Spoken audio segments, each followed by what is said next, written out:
Houston Early Music presents historically informed performances of music from the medieval through classical period by internationally recognized artists. We provide Houston audiences the opportunity to experience world-class performances of early music. We promote an appreciation and understanding of the importance and richness of this music, a benefit to current and future generations. I would like us to keep bringing in the big names to the Houston area, more ensembles, and just the ones that bring in more crowds to Houston. We want to spread the word of that early music exists to the Houston area. So many people think of early music and they think of, oh, it's a music for little children or kids and stuff like that, or intervention, but they don't realize, early music is like music from the medieval all the way Renaissance to the Baroque to early classical, and that's what our main focus is. And there's no other group in Houston that focuses on bringing that international level to there. So for people that can't travel to Europe and see these amazing ensembles, we're giving these people an opportunity to come see these ensembles in our own community. We are the oldest organization in the United States that has made it to 50 years. If you look at the history of other presenting groups in the Houston area, no one has made it this far. But if you look at our history, our original name was the Houston Harpsichord Society. And then in about 97, we changed to Houston Early Music. So that's how our history goes back to. But we've always been a presenting group since the beginning of the time. I think that there's a historic significance to the music, that because you don't know how you got where you are unless you know where you came from. And I think that applies to music too. And I think that just having an idea, and just the whole historic idea of it, and what was going on at the time the music was written, and then also the similarities, just realizing that people who wrote this music. When I was in school, in college, it was sort of an idea that Baroque music was supposed to be very dry, I sort of not emotional. And then you come to realize that those people who performed that music had the same emotions that I do. They had fears, they had joys, they loved, and it's nice. And having the historic instruments with the gut strings and that sort of thing gives a piece that you may have heard all your life played by a full symphony orchestra. Hearing it played with the instrumentation that it would have been performed with is really a nice thing for me, just to look back on it and see what somebody might really have heard. I get a tremendous amount of satisfaction out of some of the concerts, especially because it's an artist or an ensemble I very much admire. I know several years back, the Viola Consort Fretwork were playing here in Houston with Emma Kirkby, one of the well-known sopranos in the early music field.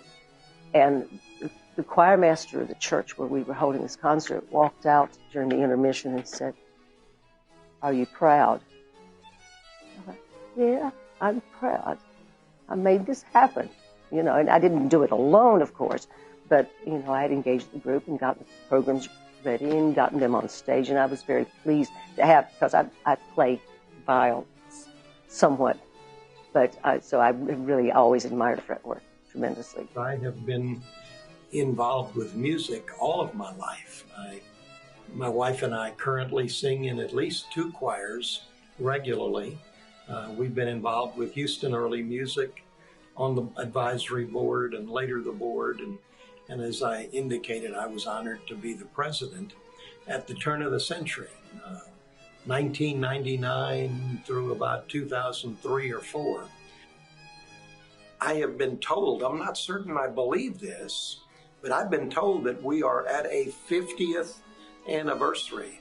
Now, how could that be for some of us who aren't that old? But a lot of us remember being here near the beginning of Houston Early Music or Houston Harpsichord Society. This group has had a wonderful first 50 years, and all in the group are to be congratulated, particularly Nancy, who we're also honoring this evening, as I understand. I do feel very strongly that we need to have more of a forward plan at least 3 years out to start building our programs so that we can have anticipatory sponsorship, education on our website and with schools so that we can set things up so that in 2 years this group's going to be there. And those kinds of strategies, I think, will really make a difference. It's not just about, oh, let's get together and listen to this group. It's about how do we put this in place? And how do we get the support we need for it realistically? So to build an artistic plan over the next 3 years and have the 3-year strategic plan that supports that is going to be golden. And along the way, we're going to have participation with the community as well as our own board and staff. It's just a matter of tenacity. It's a matter of grit. It's a matter of maintaining a hold on and being inspired by the mission that this is what we're doing. We're presenting these organizations, and we are taking on this leadership role, obviously, as a presenting organization of early music. The ensembles that and artists that we are presenting this year are distinctly different from each other. Their music is varied. Parthenia and the concert of viols and, of course, with voice was very striking, and during the Christmas season was so appropriate. I'm also very impressed with the discerning ears of the people in our audiences in Houston. They really know their music, and if they don't, they have a very strong curiosity that leads them to ask more questions. And we are constantly looking at how our strategic plan and trying to work with that on a regular basis and move forward into the future. And hopefully the next 50 years will be even more successful. I think one of the most unique things about Houston Early Music is that because we are a presenting organization, we bring entertainment to Houston that audiences here would otherwise not ever have a chance to hear.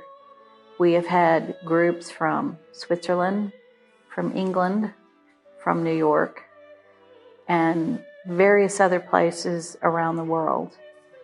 And this is, I believe, a tremendous offering to the people of Houston to get to hear these wonderful virtuosic musicians perform these incredibly beautiful pieces that are so vital to the history of music.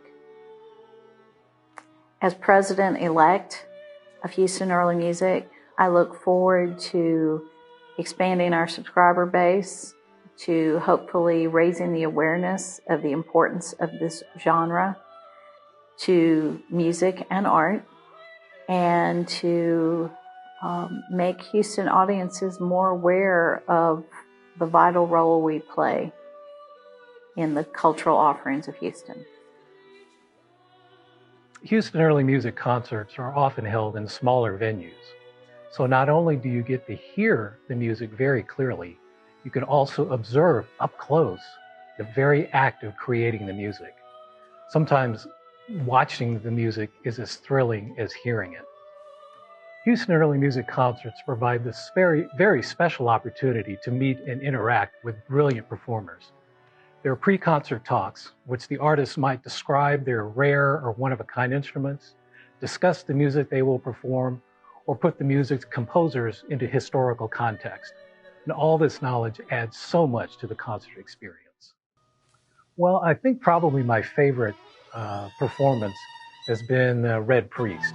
They're an exciting early music ensemble that came to Houston this past season, and I was particularly fascinated to watch the performers play. I was sitting very close, as you can with a lot of Houston Early Music concerts, and I was able to watch the wind player as he juggled about a dozen different instruments he had to play, at one point playing 2 of them at the same time. I watched the gamba player She was so intense in her playing, furious almost. I think that's Red Priest is my favorite performance. The third concert that we brought in was the Jordi Savall concert. He is the most famous early musician out there in the world. He's the one that inspires everybody to go into early music. He's the one that inspired every single group that we brought in before, Red Priest and Les Delis and Dark Horse Consort. All these people always go back to him and what he's done to present all these music he's done for many years, and he's just a very amazing guy and very amazing musician. We've been subscribers for Houston Early Music for several years now. I've been living in Maryland for a little over 20 years, and we found such an incredible music variety up there that we were hoping we would find the same thing in the Houston area. And fortunately for us, we did with Houston Early Music, and it's been an outstanding experience for us for the last several years, and I'm sure it will be for several years to come. We thoroughly enjoyed the social aspect of it as well, because we've had an opportunity to meet a lot of people and enjoy the reception afterwards and get to meet the musicians.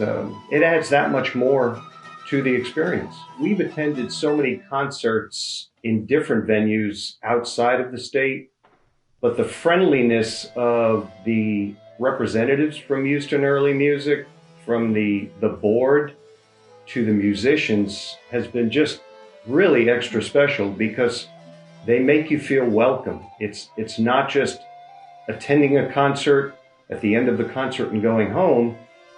The welcome aspect of it has been extremely special, because the social or reception afterwards, there's such great intermingling and sharing of experiences, both on the part of the musicians, but also on the part of the Houston Early Music staff and subscribers.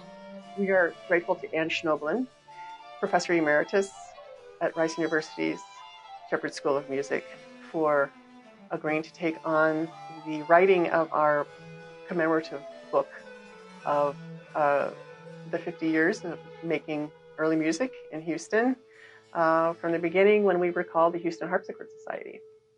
And it's been so valuable to take a look back at all of those years as she's going through the archives. And we've been sitting along with her as she's doing that. And it just gives a huge breadth of appreciation for all that's been done during that time, and all of the inspiration that it has created in Houston, and the appetite that was born out of the Harpsichord Society's mission for the passion for early music.